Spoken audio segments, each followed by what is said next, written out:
Mr. President, let me just express my thanks to Senator Grassley for letting me skip ahead of him, and thank him as well for a number of, I thought, courageous votes today.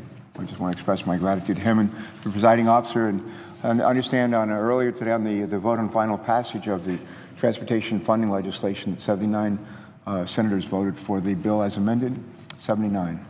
And that's a majority, resounding majority of Democrats and Republicans. Mr. President, to you and Senator Grassley for longer than you and I combined, came here, and the idea is for Democrats and Republicans to work together, try to find the middle, find principled compromises. And it's been a while since the Senate actually did that. And I feel like today we were the Senate again. And it's gratifying to me, and I just want to say to everyone who voted for the Corker, Boxer, Carper amendment, for Senator Wyden's support, and for everybody who helped to make that amendment part of the bill and then support it on final passage. I hope that sends a message to our friends in the House that will not be lost on them. And I hope before they just reject it out of order, I hope they'll sleep on it and wake up in the morning and maybe we can have a good conversation. Mr. President, that's not why I rose tonight, but I wanted to get that off my chest, and I appreciate the chance to do that.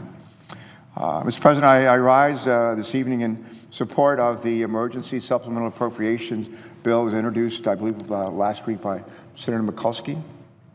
This bill, as you'll recall, would provide some $2.7 billion in order to address the humanitarian challenge that is playing out in recent weeks on our southern border with Mexico. This money will ensure that the agencies charged with securing our borders don't run out of money this summer. More importantly, it will address some of the underlying root causes of the problems we face along our southern border. As we all know, we are facing an unprecedented surge in migration, really from three countries. They are El Salvador, Honduras, and Guatemala. A large number of the migrants from these countries are families, and some of them are unaccompanied children. Some of those unaccompanied children are as young as 4, 5, or 6 years old. Let me be clear.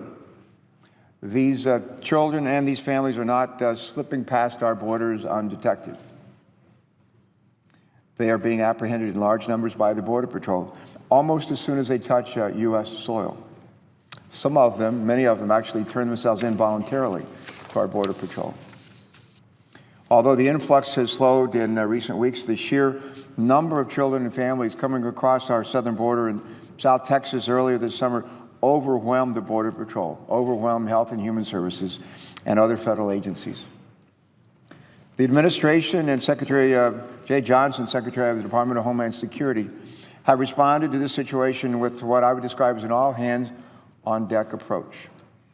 The Federal Emergency Management Administration is in coordination with DHS, is coordinating the DHS-wide response to this problem.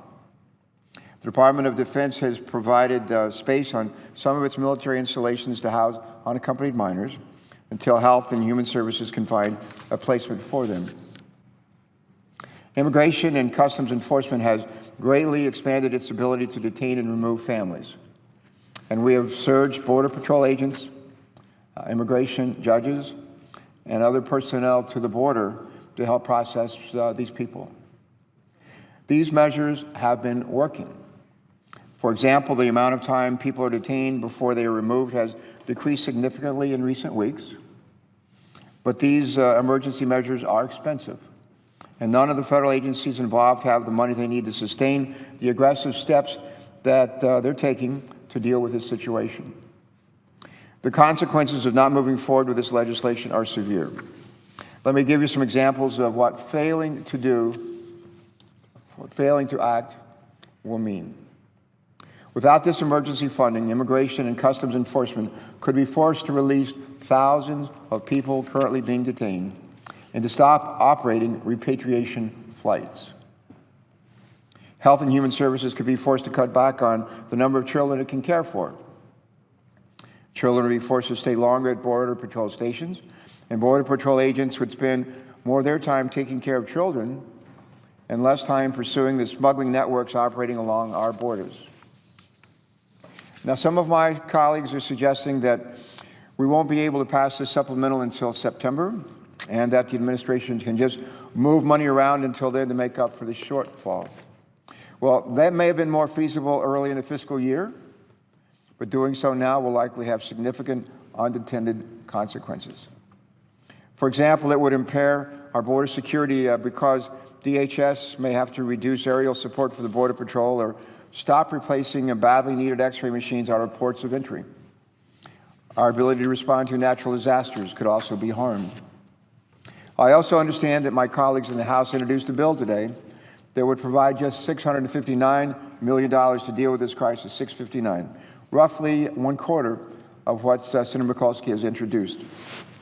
$659 million is just a drop in the bucket from what is needed. Incredibly, our friends in the House are proposing to offset much of this funding by raiding the Department of Homeland Security's other critical operations, which is what Senator Mikulski's bill is trying to avoid. Failing to move an emergency supplemental this week would be, in my view, unconscionable. I urge all of my colleagues to do the right thing here and to make sure that we deal with this before we leave for 5 weeks. Dealing with the challenge we are facing on the border is rightly our main focus right now. However, we cannot lose sight of the root causes that are driving the surge in migration in the first place. In this country, all too often we focus so much of our attention on dealing with the symptoms of problems and not enough attention on addressing the underlying causes. This is particularly true on our borders. Listen to this, since 2003, we have spent $223 billion, that's almost $250 billion, enforcing our immigration and customs law, strengthening our borders, strengthening the security of our borders, almost $250 billion. We have spent a small fraction of this total, a very small fraction actually, less than 1%, helping El Salvador, Guatemala, and Honduras improve conditions for their families. I want to commend the President, I want to commend Chairwoman Mikulski for including $300 million in the supplemental request aimed at addressing what I'm convinced are the root causes of this problem. And what are they? The lack of economic hope, lack of jobs in Central America, combining with increasing violence and insecurity in the region. I know I've been there. I've been to 2 of those 3 countries, Guatemala and El Salvador this year, down to Mexico, down to Colombia, which 20 years ago was a failed nation, just about a failed nation. Remember in Colombia, Mr. President, roughly 20 years ago, a bunch of gunmen rounded up the Supreme Court justices for that country, took them into a room, shot them to death. That was Colombia, roughly 20 years ago. And they are no longer a failed nation. They've come back from the brink, and they're a strong, vibrant nation, a strong partner of ours, and also a willing partner, along with Mexico, the U.S., to help turn around the situation in these 3 Central American countries, which are the source of all this migration to our country. Based on my recent conversation with Central American leaders, this was recently as last week with the ambassadors from all 3 countries, as well as the ambassador from Mexico. Based on trips to the region, I believe that one of the critical needs is to foster economic growth and create jobs. Well, how might we do that? Well, one, by helping restore the rule of law. We have, in those countries, we have police that don't police. We have prosecutors that don't prosecute. We have judges that don't adjudicate. We have prisons that don't either rehabilitate or punish. And we have kidnappings, we have extortions. We have people that are scared to stay there and live there. And they're bailing, they're voting with their feet. We need to help them restore the rule of law, much as we in other countries helped Colombia over the last 2 decades. Their energy costs are roughly 3 times what they ought to be, 3 times. Most of their energy for their electricity grid comes from petroleum. They could use natural gas and reduce by half what they spend for energy. They need to improve their education, their workforce skills, and access to capital. Those are just some of the ways to strengthen their economies.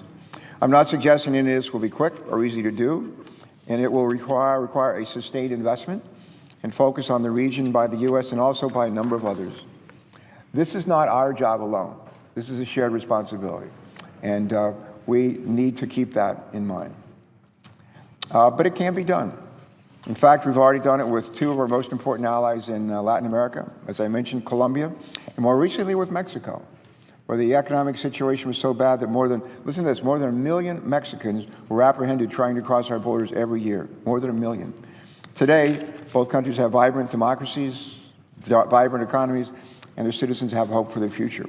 And ironically, there are more Mexicans leaving this country now to go back into Mexico than are coming the other way. I'll say again what I just said. We cannot and we should not do this alone. This is not all on America. This needs to be a shared responsibility with the governments of these 3 countries, with all of our partners in the region, including Mexico and Colombia, with other stakeholders in the region, including the development banks, private sector, nonprofits, and institutions of faith. $300 million, Mr. President, this emergency supplemental is a down payment on what will need to be a long-term commitment to our neighbors in the region. This cannot be one and done.